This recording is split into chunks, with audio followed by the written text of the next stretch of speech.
भूमिका अदा की। समझ लीजिए गांधी जी के बराबर का इनका उस समय का काम कह सकते हैं, लेकिन जो राजनीति होती है वो तो हमेशा से एक जैसी रही।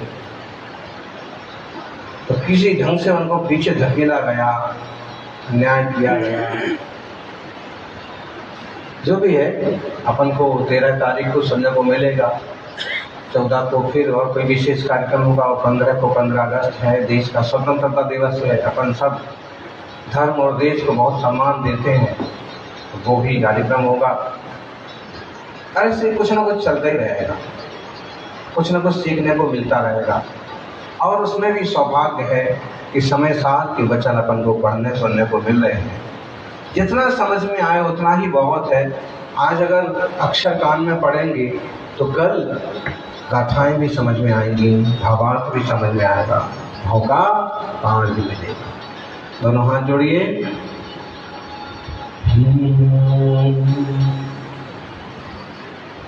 बहुत बड़ा इतिहास है जैनों का।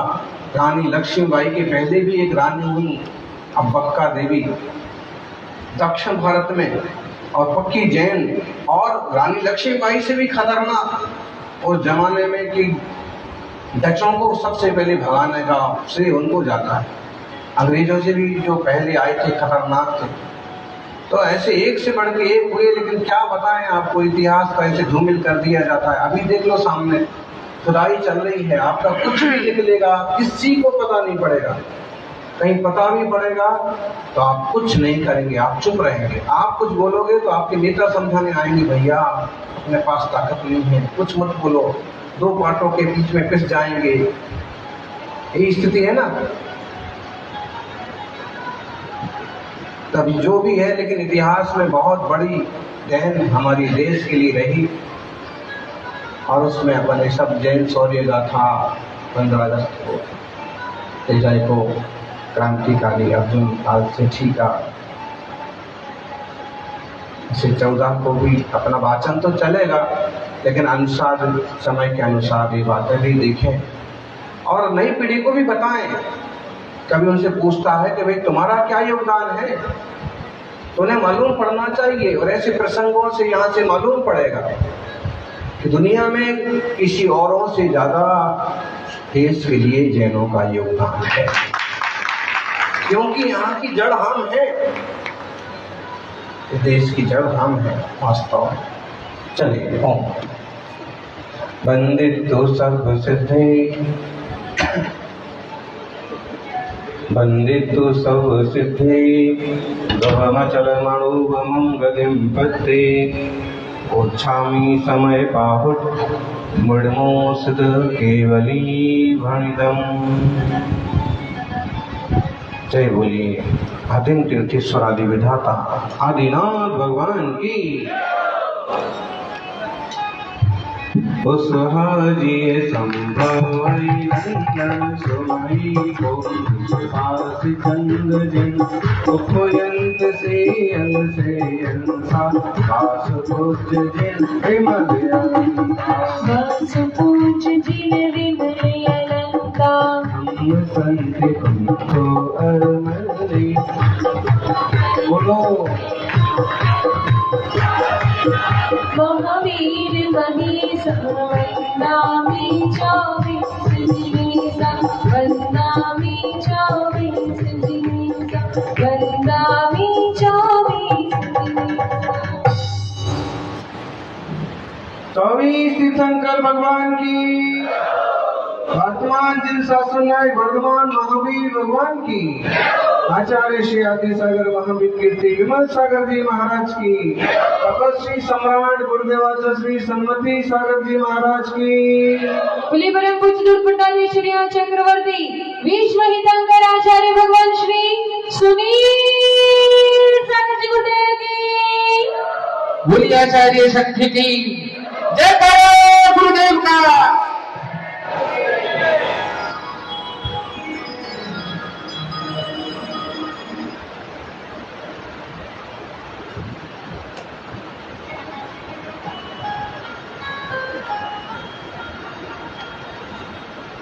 पीछे तक दिखाई देते होंगे।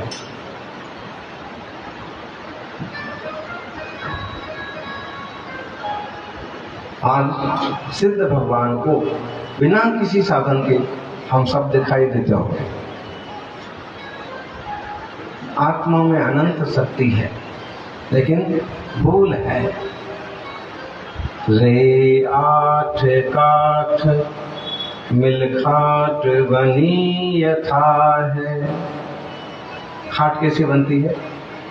8 काठ से मिलकर के बनती है। रे आठ काठ मिल खाट बनी यथा है। पाकर्म योग यह जीव बना तथा है। या कर्म और उदयागत तक कर्म दोवे। है जीव मूढ़ इस भांति सदैव रोवे। खाट कैसे बनती है? 8 काठ से बनती है। 8 लकड़ियों का जोड़ होता है। खाट किसको ने देखी? अच्छा, इतने लोगों ने, बाकी लोगों ने खाट नहीं देखी, बताइए। अच्छा, खाट किस किस ने बिछाई? अच्छा, और खाट किस किस ने खड़ी की? खटिया कौन कौन खड़ी कर सकता है? सब खड़ी कर सकते हैं। तो बहुत पावरफुल लोग हैं। पापड़ सुखाते हैं। ये अम्माओं से पूछो, आप खाट खड़ी कर सकते हो तो उस पर पापड़ सुखा सकते हैं, लेकिन खड़ी खाट पर पापड़ नहीं सूखेगी, बिछी रहेगी तो सूखेगी। तो ये बहुत पुरानी बात है, मुहावरा है कि चुप रहो नहीं तो हम तुम्हारी खाट खड़ी कर देंगे, खटिया खड़ी कर देंगे। और आप खटिया ही नहीं रही, खड़ी क्या कर देंगे? और ये कोई बोलता नहीं है कि बेड खड़ा कर देंगे, बहुत भारी होता है। इसमें भी आशय छुपा हुआ है।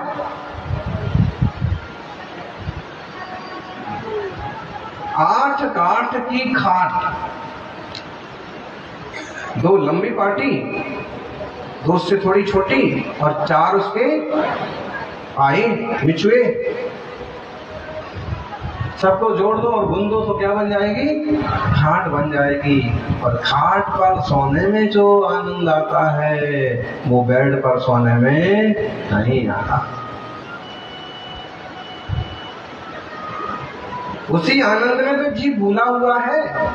आचार्य देव कुंदकुंद स्वामी ने जो 8 तरह की बात कही है कि 8 तरह की लोग मान्यता रखते हैं। मान्यता तो और भी तरह की रखते हैं, लेकिन कोई कहता है कि कर्म का उदय जीव है, कोई कहता है कि जो राग द्वेष की कलमशता दिख रही है ना, ये जीव है, कोई कहता है कि ना, शरीर और चेतना दोनों मिलकर के वो जीव है, कोई कहता है कि नहीं, ये जो शरीर मात्र दिख रहा है वो कर्म, यह जीव है। और इस तरह से तरह तरह की मान्यता है। अब 8 काठ की खाट बन गई और आचार्य श्री फिर समझाते हैं कि नहीं, एक कोई जीव नहीं है, अपितु 8 काठ की खाट पर सोने वाला जैसे कोई व्यक्ति है ना, तो वो व्यक्ति अलग है और खाट अलग है। ऐसे ये वैभाविक भाव अलग है और चैतन्य द्रव्य अलग है। खाट और खाट पर सोने वाला दोनों एक है क्या? नहीं है, अलग अलग है। लेकिन जिनकी भूल है वो कहते हैं कि एक ही। भूल में मत रहिए। देह जीव को एक गिने बहिरातम तत्व उठाए। अरे भाई, सोना और सोने में जो कालिक है दोनों एक हैं क्या? बोलो, अगर सोना पूरी तरह से नहीं दमक रहा है तो आप कहेंगे ज्वेलर्स से कि भाई कुछ तो मामला है, शुद्ध सोना है कि कुछ मिला हुआ है? तो वो कहेगा भाई आपसे क्या छुपाना, आप तो हमारे घर के ही आदमी हो। इसमें थोड़ा सा तांबा मिलाया हुआ है ताकि आभूषण बनाने में आसानी हो जाए, होगा ना? जैसे दुकान वाले लोग जो हैं, घर वाले हों कि पराये वाले हों, छोड़ते किसी को नहीं। भाई आप तो हमारे घर के ही हो, जिस भाव में आई है उसी भाव में ले जाओ। आप सोचते हो वाह उसी भाव में दे दिया हमको, और वो सोचता है कि वाह रिश्ते का रिश्ता संभल गया और काम का संसार तो ऐसे ही चलता है। यानी जैसे वो कहता है कि थोड़ा सा तांबा मिलाया है, इसमें तांबा ना मिलाया जाए, इसके लायक दूसरी धातु ना मिलाई जाए तो आभूषण बनता नहीं है। सोना इतना सॉफ्ट होता है कि वह कठोरता पकड़ता नहीं है, इसलिए इसमें ऐसा मिलाया। अच्छा तो बताइए, वो जो मिली हुई धातु है वो सोना है क्या? नहीं, सोना अलग है, वो धातु अलग है। ऐसे देह और जीव एक मिले हों या जीव के रागादि भाव दिख रहे हों तो रागादि की कालिक और चेतना दोनों एक नहीं है, कालिक अलग है। और इस ढंग से समझाया है, उदय भी अलग है, रागादि भाव भी अलग है, अध्यासान भाव अलग है। अब ये सब अलग अलग है तो एक होके कैसे रह रहे हैं? प्रश्न स्वाभाविक है। आचार्य देव ने कहीं भी ढीला छोड़ा नहीं है, सब चीज का व्यवस्थित जवाब दिया है क्रम वाइज। सबसे पहले तो ये बात बता दी कि तुम जो ये सब मान के बैठे हो ना, ये जीव है, देह जीव है, पुण्य का उदय जीव है, पाप का उदय जीव है, शाता का उदय जीव है, ये सब जीव नहीं है, ये कर्म की उदय आदि है। जीव तो केवली भगवान ने चैतन्य में कहा है, ये तो सब पुद्गल से रचे गए हैं, इसलिए पुद्गल हैं, जड़ हैं। और जब ये जड़ हैं तो इन्हें चेतन कैसे कह सकते हैं? चेतन चेतन है, जड़ जड़ है। अब इसी बात को थोड़ा और स्पष्ट करेंगे। सर्वथा ऐसा मान लिया जाएगा तो लोक में बड़ी समस्याएं खड़ी हो जाएंगी, व्रत आदि का स्वीकार बना ही नहीं बन पाएगा। तो उस बात को समझा रहे हैं, और सबसे पहले तो ये समझा रहे हैं कि भाई संसार की कोलाहल से थोड़ा शांति पकड़ो। बहुत सुंदर कलश है अमृतचंद्र स्वामी का, वीरम किम परेणा कार्य कोलाहलेना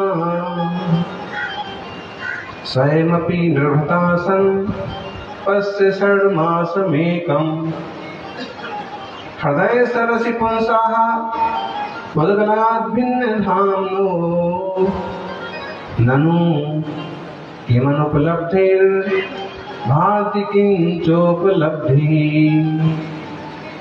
34 नंबर का एक कलश है, और नाटक समय सार में बनारसी दासी ने बड़ा सुंदर इसका कवित्व बनाया है। भैया जगवासी तुम उदास होके, हे भाई तुम जग से उदास होकर के एक 6 महीने के लिए मेरी बात मान ले। कितने महीने के लिए? 6 महीने के लिए उदास हो जा जड़ से, दुनियादारी के जंजाल से। और हम तो 6 महीने की बात भी नहीं कर रहे, हम तो केवल 3.5 महीने की बात कर रहे हैं। 1 महीने तो निकल भी गया है।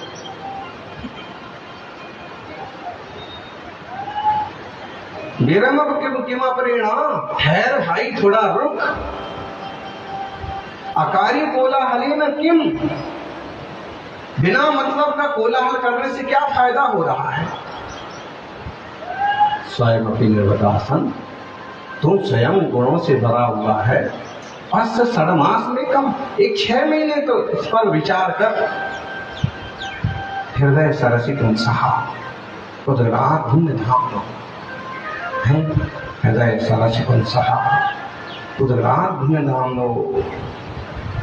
जो उदगलाद् भिन्न धाम्ना, उदगल से भिन्न चैतन्य प्रकाश जो है ना, वह हृदय सरसी, हृदय रूपी सरोवर में।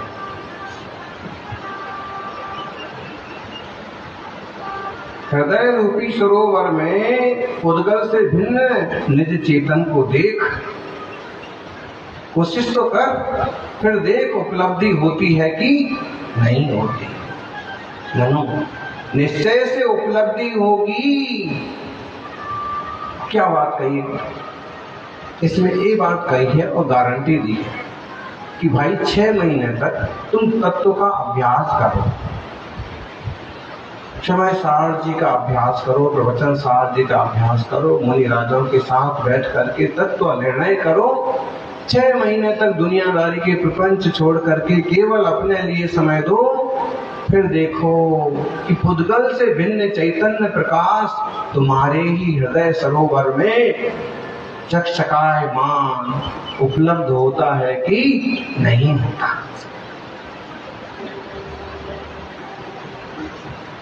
अच्छा, अब IPS की तैयारी कर रहे हैं, IAS की तैयारी कर रहे हैं, CA की तैयारी कर रहे हैं। अब CA की तैयारी करते करते भी फेल हो गए, फिर क्या करते हैं? टीचर्स जो होते हैं, प्रोफेसर्स होते हैं कि कोशिश तो कर, फिर 6 महीने बाद परीक्षा होती है। यहां एक बार भी कोशिश नहीं करता है, CA बनने के लिए 6 बार कोशिश करता है। एक युवक हमको मिले, कहने लगे महाराज जी 9 बार फेल हो गया CA की परीक्षा में। कितने बार? हमने कहा भाई 9 का अक्षर तो अक्षर जो है, 9 का अंक जो है वो तो अक्षय है, अक्षय अंक है। 9 बार फेल हो गए, ये तो शुभ अंक है। उसने कहा महाराज जी शुभ क्या है? फजीती होती है, बेइज्जती होती है। किसी को भी बताओ, किसी के सामने जाओ तो कहता है इस बार फिर फेल हो गए, और अब तो मैं किसी को मुंह दिखाने के लायक भी नहीं रहा। मैंने कहा कि फिर एक बार कोशिश करो। दुनिया 1 नंबरी, 10वीं बार कोशिश तो कर।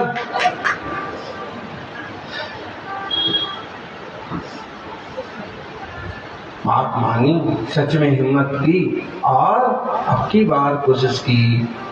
वही ऐसी ऊर्जा मिली कि वो पास हो गया। अब संसार में तो तुम 10-10 बार तक कोशिश करते हो, मोक्ष मार्ग में 1 बार नहीं कर सकते। हमने सुना, यहीं की बात है, बोले महाराज जी 2 चौके बंद हो गए। तो हमने कहा भाई क्यों बंद हो गए? क्या वो लोग अब चतुर्मास भर उपवास करने वाले हैं जो चौका बंद कर दिया? चौका तो श्रावक का ही होता है, जहाँ रसोई बनाता है, द्रव्य क्षेत्र काल भाव की शुद्धि रखता है, वो उसका अपना घर, उसका अपना रसोई घर, वो चौका कहलाता है। तो वो 4 महीने का उपवास करने वाले हैं क्या? नहीं, बोले उपवास नहीं करने वाले हैं। अभी तो हुआ ये कि उनके यहाँ कल कोई साधु का पड़दान नहीं हुआ, सुंदर जी का भी पड़दान नहीं हुआ। तो इतने नाराज हो गए कि अब हम कभी चौका नहीं लगाएंगे। ठीक है भाई, तुम ना लगाओगे तो दूसरे गांवों से लोग आकर के लगाएंगे। इसकी तो बेकार करो ही मत कि अगर तुम काम ना करोगे तो कोई ना करेगा। यानी साधु का इतना पुण्य होता है कि अगर वहां श्रावक ना हो तो देवता आकर के भी सेवा करते। सम्राट चंद्रगुप्त मौर्य का तो एकदम प्रैक्टिकल उदाहरण है, प्रसिद्ध कथा है वो, कि गुरु सेवा में उठार गए और कैसे देवताओं ने नगर बसाया और कैसे, पूरी बड़ी सुंदर कहानी। तो इसमें तो कभी रहिए ही मत, इससे नुकसान किसका होगा? लापरवाही करने वाले का नुकसान होगा। अरे भाई, आप दुकान पर गए और आज दुकान पर एक भी ग्राहक ना आया, तो दुकान निकल के ताला लगा के बंद करो, प्रतिज्ञा करो कि अब मैं कल से दुकान नहीं खोलूंगा।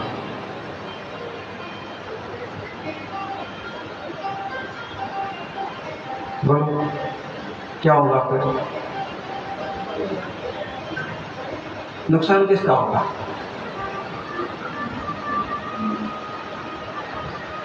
एक दिन अगर दुकान नहीं चलती तो हिम्मत तो रख, दूसरे दिन कोशिश कर, तीसरे दिन करते ही है लोग। जो लोग बार बार काम बदलते हैं ना, वो अक्सर फेल हो जाते हैं। और कोई व्यक्ति निष्ठा से, समझदारी से सही एक दिशा में काम करता रहता है, वो जब सक्सेस होता है तो उसके पिछले कई महीनों का सारा हिसाब किताब चुकता हो जाता है, बराबर हो जाता है। आज कपड़े की दुकान खोली, कल परचून की खोली, परसों कुछ और करने लगे, अगले दिन कुछ और करने लगे। तो भाई सीजनेबल काम करने वाले लोग जो हैं वो सीजन के हिसाब से करो, उनको उतना फायदा होगा। लेकिन जो क्रमबद्ध तरीके से लगातार काम करने वाले लोग हैं वो समझ गए होंगे आप कि एक दिन दुकान ना चले तो दूसरे दिन भी खोलो, तीसरे दिन भी खोलो, चौथे दिन भी खोलो, हो सकता है। हाँ, ऐसा फिर होता भी। ऐसी साधु की सेवा में, प्रभु की पूजा में है। आज तो उनने अभिषेक के वक्त हमको धक्का दे दिया, अब मैं कभी अभिषेक करने ही नहीं जाऊंगा। अरे भाई, उनने धक्का दे दिया या धोखे से लग गया या भीड़ भड़का में हो गया तो तुम्हें द्रौपदी की तरह प्रतिज्ञा करने की क्या जरूरत पड़ी थी? थोड़ा धैर्य रख लेते, सोच लेते, कल देखेंगे, कल अपन दूसरी तरफ से खड़े होकर करेंगे। भाई साहब थोड़े से ज्यादा ईगो वाले हैं, इनसे थोड़ा दूरी रहेंगे, ज्यादा से ज्यादा ये सोच लेते। और क्या, नहीं आएंगे, नहीं करेंगे। प्रवचन में हमको सबसे पीछे की कुर्सी पर बैठने को मिलता है। अरे भाई, सबसे पीछे आते हो तो कहाँ बैठोगे बताओ? पहले आओ, पहले पाओ। और एक बात, अगर कुर्सी का मुंह छोड़ दो तो जमींदार बन जाओ, सबसे आगे आते।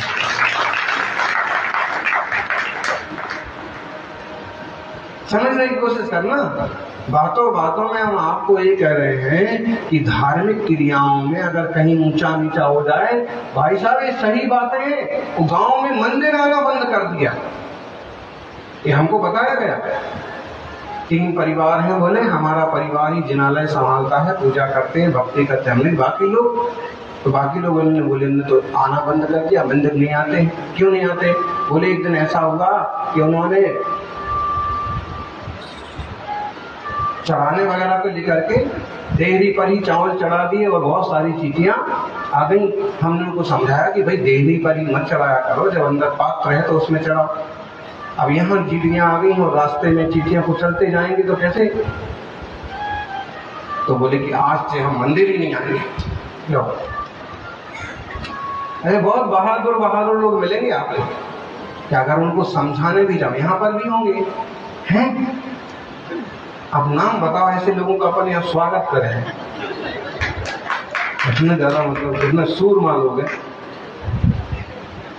अरे उनके पीछे, किसी आदमी के पीछे भगवान थोड़े छोड़े जाते हैं, किसी के कहने में आगे गुरु थोड़े छोड़े जाते हैं। किसी तरह का ऊंचा नीचा हो जाए तो जिनवाणी का स्वाध्याय छोड़ दीजिए। अभी साधु का स्वाध्याय चल रहा है, 10 साधु बैठे हैं और तब तो चर्चा करते करते किसी ने ऊंचा नीचा बोल दिया तो क्या अगले दिन से वो स्वाध्याय में आना बंद करेंगे? नहीं है। बैठो, जो जायज है, उचित बात है, उसे मानो, स्वीकार करो। हम कुछ बता सकते हैं तो प्रमाण रखेंगे। देखिए भाई, आप कह रहे थे वैसा नहीं है, दिनवाणी ने ऐसा लिखा। कोशिश तो करना पड़ती है और कोशिश करने वालों की कभी हार नहीं होती। यहाँ का एक दूसरा प्रसंग भी सुनाए, हमको सुना देते हैं लोग चलते फिरते। फिर क्या हुआ कि एक श्रावक रोज कह रहे थे कि आज मुझे 7 दिन हो गए लेकिन आज तक कोई साधु का हार नहीं हुआ।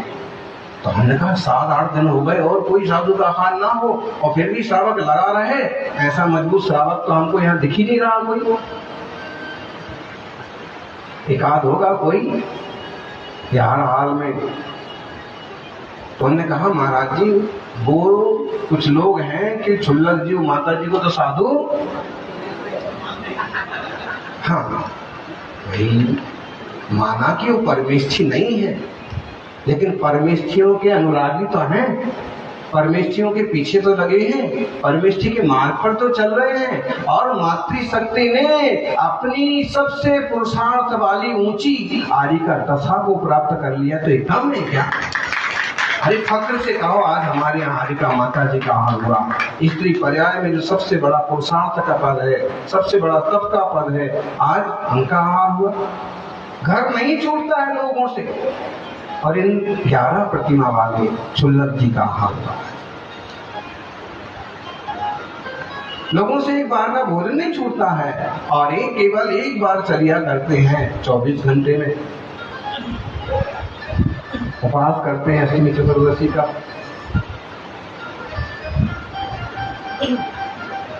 ना करें तो हम करवा देते हैं, लेकिन करते हैं, बहुत लोग करते हैं।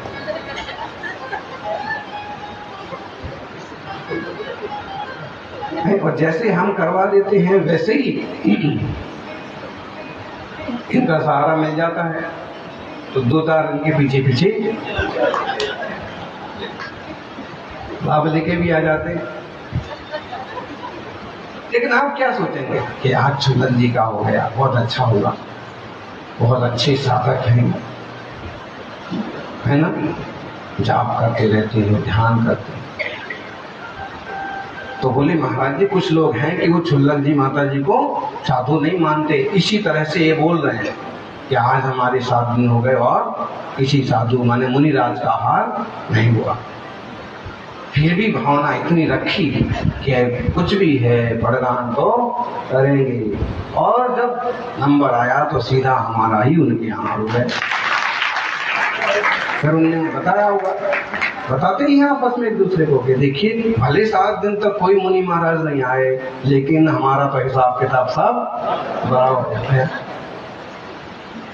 मतलब ये है कि किसी भी दिशा में कदम बढ़ाने के लिए दृढ़ता, धैर्य चाहिए, तत्व ज्ञान में भी चाहिए। पहले ही दिन हम पहली गाथा बोले और आप लोगों को ये तो समझ में नहीं आता कौन सी भाषा बोल रहे हैं महाराज, तो कौन सा समयस्वार सुनेगा? समयस्वार इतना बड़ा ग्रंथ है। महाराज जी अगर रत्न ग्रंथ साहब का चाल लेते तो एक बार ठीक था, महापुराण आदिनाथ भगवान की कहानी सुना दे तो भी ठीक था, लेकिन क्या है, महापुराण जैसे ग्रंथ तो ऐसे हैं, इतने सहज सरल हैं कि आप भी उठाएं तो आप भी आराम से पढ़ जाएं, आराम से समझ जाएं। वो तो आप खुद भी पढ़ लेंगे। जरा सी कभी स्वाध्याय की रुचि लग गई ना, तो एक ग्रंथ पढ़ के सारे पुराण पूरे हो जाते हैं, बड़ा आनंद आता है। टीवी और पिक्चर से ज्यादा आनंद आता है पुराण साहित्य के स्वाध्याय में। बस एक बार रुचि लगे, सज्जनों इस बात को समझें कि एक बार विराम लो दुनियादारी से, सिर्फ 6 महीने के लिए बात मानो और अपने हृदय के भीतर चैतन्य प्रकाश में निज आत्मा को देखो उपलब्धि होती है कि नहीं होती। अपनी ही तो उपलब्धि करना है, कहीं बाहर थोड़ी जाना है। 45 नंबर की गाथा है सहसा जी की। अट्ठविहं प्रियकं सद्भं पुग्गलमयं जिनाविन्ति जस्य फलं तं बुच्चरि दुःखं ते विपच्यमानस्य। बोली सभी।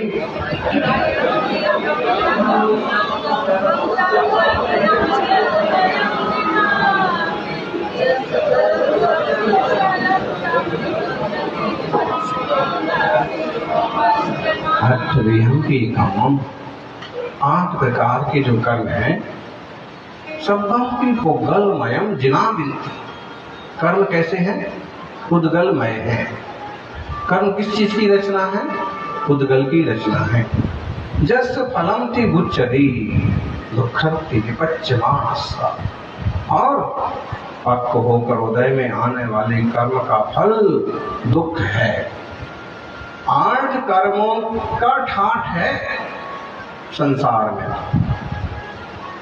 8 कर्मों का ठाठ है संसार में और 8 गुणों का ठाठ है सिद्धों में। 8 कर्मों का नाश होता है तो 8 गुण प्रकट होते हैं और 8 कर्मों के कारण से जीव दुखी तो है। ऐसे आप बहुत खुश हो जाते हैं अगर सीए में पास हो गए, एमबीए निकल गए और आईपीएस हो गया, कुछ हो गया, बहुत खुश होते हैं, बच्चा भी खुश और पापा भी खुश, पूरा परिवार खुश हो जाता है कि हमारे बेटे ने यूपीएससी कर लिया, हमारे बेटी ने सीए कर लिया। और डिग्रियां जब इकट्ठी होती है तो ये बहुत ज्ञानी है, बहुत ज्ञानी है, लेकिन कितने भी ज्ञानी रहो, ज्ञानी ज्ञानावरण कर्म का अभाव नहीं हुआ है। और जब तक ज्ञानावरण कर्म का अभाव नहीं हुआ है तब तक क्षयोपम आदि दशा है। और जब तक क्षयोपम है तब तक कितने भी ज्ञानी हों, बड़े बड़े ज्ञानी भूल भी जाते। पंडित जी श्रवण बेलगोल यात्रा की बात, हम लोग कुंभोज गए तो गजाबून एक बहुत अच्छी सिद्धांत और अध्यात्म की ज्ञाता ब्रह्मचारिणी थे, उनको गजा बहन गजाबून बोलते थे। हमने उनसे बात करना चाहिए तो साथ में सुजाता बहन थी, उन्होंने कहा कि महाराज जी बहुत कम बोलते हैं लेकिन भूल जाते हैं, इन्हें नहीं मालूम है कि आप भी क्या बोला था। हमने कहा कि इनने तो बहुत सारे शास्त्रों का स्वाध्याय किया है, बहुत सारे शास्त्रों का अभ्यास किया है। तो हाँ इनने किया है, हमें भी पढ़ाया है, फूलचंद सिद्धांत शास्त्री जैसे विद्वानों का सानिध्य भी पाया है, लेकिन अब इनको कुछ याद नहीं रहता। उदाहरण हमने किस लिए दिया? इसलिए दिया कि हमारे क्षयोपम ज्ञान पर हमको बहुत ज्यादा इतराने की जरूरत नहीं है। कई बार ये होता है कि बेटे ने अगर आईएएस कर लिया है तो बाप को समझता है ढक्कन। अगर बेटा पढ़ लिख करके कुछ बड़ा बन गया है, बेटी कुछ आगे निकल गई है, तो माँ बाप को क्या समझते हैं? पुराने जमाने के लोग हैं, इन्हें क्या समझता? लेकिन ऐसा मत समझिए, उनको भी क्षयोपम ज्ञान है, आपको भी क्षयोपम ज्ञान है और अनुभव में वो आपसे बहुत आगे है। अपने कम ज्ञान का, अपने जो प्रकट ज्ञान हुआ है उसका अहंकार मत करिए, क्योंकि ये भी एक तरह से दुख का कारण है। दर्शनावरणी दर्शन का आवरण करता है, वेदनीय सुख दुख का कारण बनता है, सुख दुख के साधनों में निमित्त बनता है। सज्जनों, सामग्री आपके पास बहुत इकट्ठी हो गई तो कई बार ऐसे ऐसे वचन बोलने लगते हैं। दो लोग आपस में झगड़ रहे थे, थोड़ा सा किसी बात को टीस हो गई, तो एक आदमी बोलता है कि ज्यादा मत कर, चुप रहे। उसने कहा तुम भी चुप रहे। तो बोलता है कि पर है क्या, जितना तेरा घर है उतना तो मेरा बाथरूम है। इस चीज का अहंकार साता के साधनों का, ना वो घर अमर रहने वाला है और ना वो बाथरूम अमर रहने वाला है। देख लीजिए, पहले जमाने में किसी के घर में अगर टीवी आ गया, टीवी एंटीना वाला टीवी आता था और ऊपर एंटीना लगता था और नीचे तक उसका वायर आकर के और टीवी लगता था, और टीवी भी जितना बड़ा छोटा, और टीवी आ गया तो गांव भर में अपने आप को क्या समझता था? राजा। और उसके घर में लोग आगा करके और रामायण चला करते थे, महाभारत चला करते थे, और लोग आकर के उसके घर में, तो कई बार अगर वो थोड़ा सा आकड़ू आदमी हो तो दरवाजे बंद कर लेता था टाइम पर, नहीं तुमको नहीं आने दें। अब देखिए जमाना बदला और अब उसके पास वही टीवी है और आपके पास आ गया स्मार्टफोन। बताइए कौन बड़ा हो गया? साता के साधन भी कितनी तेजी से बढ़ रहे, और आजकल तो गैजेट्स कितनी तेजी से नए आ रहे हैं, साधन कितनी तेजी से आए, और अभी तो एडवांस टेक्नोलॉजी में आप देखेंगे आर्टिफिशियल इंटेलिजेंस, मतलब है कि आदमी की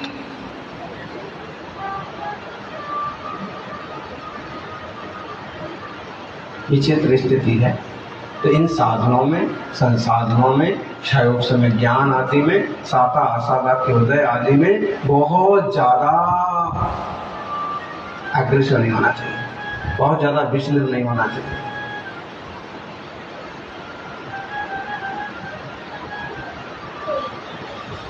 सज्जनों, ये 8 प्रकार के कर्म हैं, ये पुद्गलमय है। अब आप कहोगे ये पुद्गलमय है तो चेतन को क्यों दुखी सुखी कर रहे हैं? देखो, समय सार में जीव और पुद्गल की, जीव द्रव्य और अन्य द्रव्य की भिन्नता बताई गई।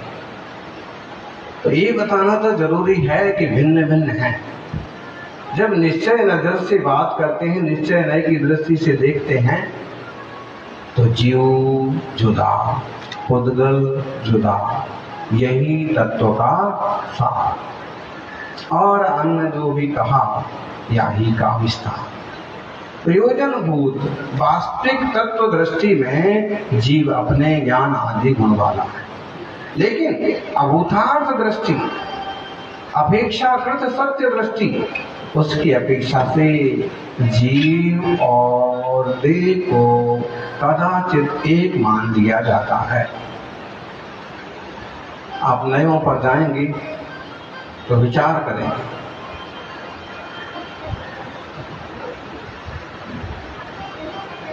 व्यवहार नय के दो भेद करते हैं, सद्भूत व्यवहार नय और असद्भूत व्यवहार।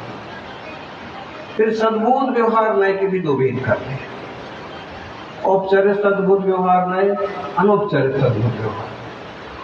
फिर असद्भूत व्यवहार नय के भी दो भेद करते हैं, औपचारिक असद्भूत व्यवहार नय और अनौपचारिक असद्भूत व्यवहार नय। अब आप लोग एक दूसरे का मुंह देखेंगे, भाई क्या कह रहे हैं महाराज जी। लेकिन इन 4 नयों की व्यवस्था को अगर आपने समझ लिया तो समझ लो दृष्टि आपकी सम्यक हो जाएगी। फिर आपको ये समझ में आएगा कि कभी जो ये कहते हैं कि हमारे कर्म का उदय है, कभी आप भी तो यही कहते हैं कि मुझे बुखार है, मैं अस्वस्थ हूं, आज मेरा गला खराब हो गया। गला आपका है, चेतना का है गला कि पुद्गल का है? पुद्गल का, आपका नहीं है। तो फिर आप यहाँ आया करो, तो गला घर पर रख के आया करो। जुड़ा हुआ है, तो जब तक ये जुड़ा हुआ है, इसी जुड़े हुए को व्यवहार नय कहता है कि अनौपचारिक असद्भूत व्यवहार नय की अपेक्षा से जीव और देह एक है। यहाँ तक कि आपका शर्ट, आपका चश्मा, आपका फोन, ये आपका है कि पड़ोसी का है?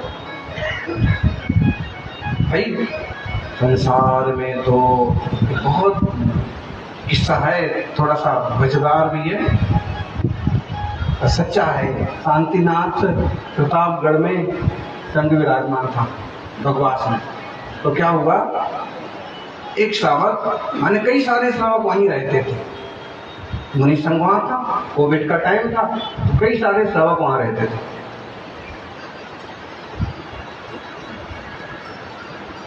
तो एक श्रावक नई गाड़ी लाया था और एक दूसरा परिवार आया था, उसमें एक छोटा बच्चा था, 4-5 साल का मुश्किल। तो खेल खेल में उसने क्या किया, उनकी लाल गाड़ी पर और घिस घिस करके लाइनें बना दी। तो जब उन्होंने देखा कि लाइनें किसने बनाई, थोड़े नाराज हो गए, गुस्सा में आ गए कि नई गाड़ी लाया हूं और लाइनें बना रहे। तो उन्होंने इधर उधर पूछा, वो छोटा बच्चा देखा, क्यों तूने लाइनें बनाई? उसने कहा कि जी अंकल जी मैंने बनाई। अब बच्चे को देख करके थोड़ा सा नरम भी पड़ गए और कहा कि तूने बनाई, अब मैं तेरे पैसे, बाप से इसके पैसे वसूल करूंगा। तो बच्चा, छोटा सा बच्चा, और रोज रोज प्रवचन सुनता था, तो तो बोलता क्या अंकल जी आप पैसा पैसा करते हो, पैसा तो सब यहीं रखा रहेगा ना।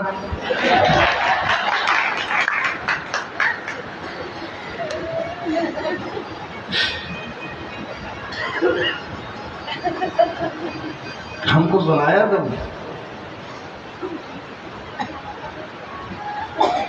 क्या अंकल जी पैसा पैसा करते हो, पैसा तो सब यहीं रखा रहेगा ना। भाई पैसा पैसा करते हैं अंकल जी, गाड़ी गाड़ी करते हैं अंकल जी, वो यहीं रखा रह जाना है। लेकिन अभी अंकल जी ने पैसा में से गाड़ी है, पैसा है, ये सारा चीज अपनी मानी जाती है, लेकिन वो चरित्र है, असद्भूत है, आत्मा से एक में का नहीं है, भिन्न है, फिर भी व्यवहार से उसे अपना माना जाता है।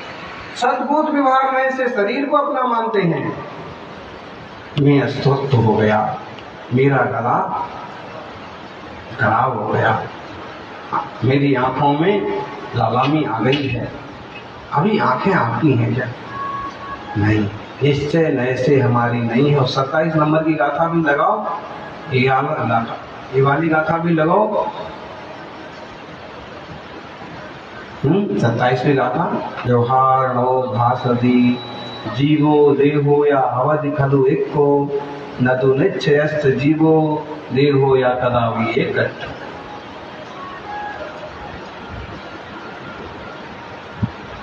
अब समय सार में पहुंच गए आप तो पूरे।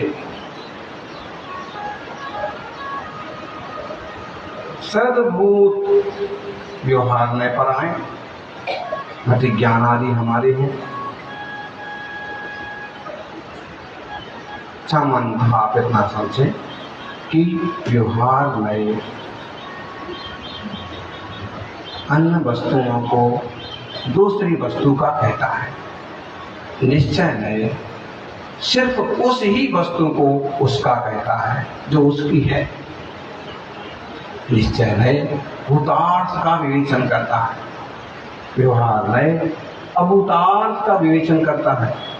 लेकिन अभूतार्थ का मतलब पूरी तरह से असत्य नहीं समझ लेना।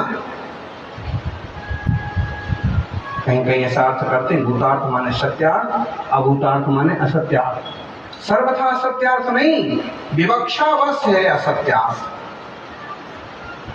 चेतन नहीं है शरीर, इसलिए अभूतार्थ नहीं से वो हमारा है, लेकिन है अपेक्षागत हमारा है।